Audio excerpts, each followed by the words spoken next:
Hey, this is Frank. We're looking at a 2011 Hyundai Tucson, also known as the iX35 in some markets. In this video, I'm going to tell you about an electrical issue that affects these vehicles. It can lead to a malfunctioning of the doors and windows, and it can be very difficult to trace down. According to a senior technician at the Hyundai dealership near me, this does affect quite a lot of these cars.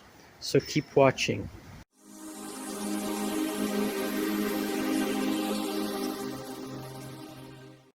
If you have an issue with the windows or door locks not working correctly, you might spend a lot of time chasing your tail trying to track down a problem in a window switch or a door actuator or a window motor and so on.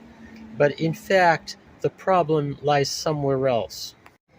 This unit that looks like a simple fuse box is actually a pretty sophisticated power distribution module, and it controls a lot of the functions for the windows and doors. These units can malfunction, and when that happens, then the window motors or the door locks will not work properly.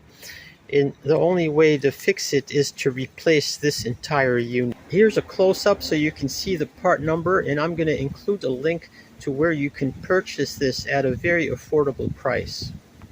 Before you proceed, you want to disconnect the battery negative, as I have done here. This unit is located down under the dash on the driver's side, behind this panel.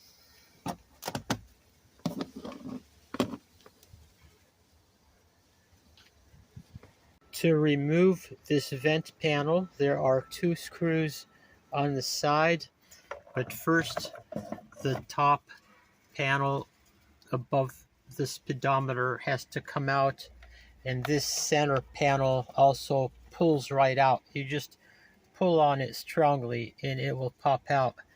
The two screws on the side are behind this panel that just has retainer clips, and it can be popped right off. There are two screws on the front of the vent panel, and they are behind the knee panel.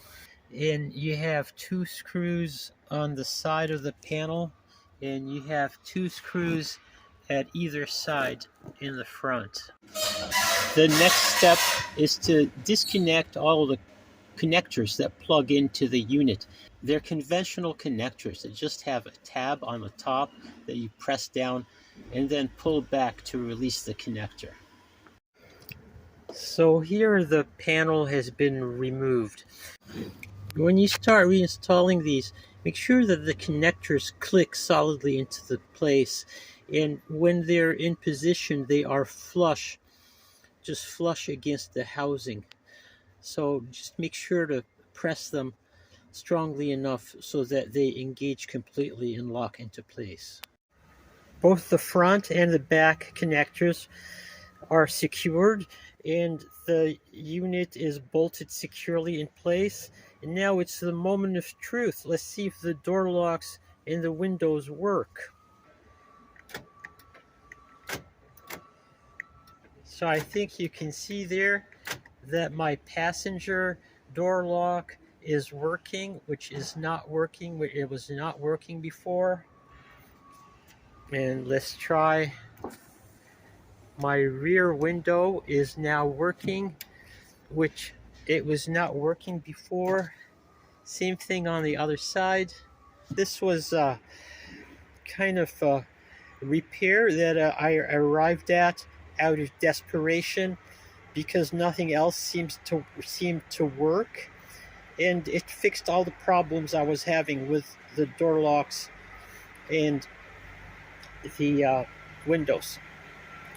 I hope you've enjoyed this video, and thank you for watching.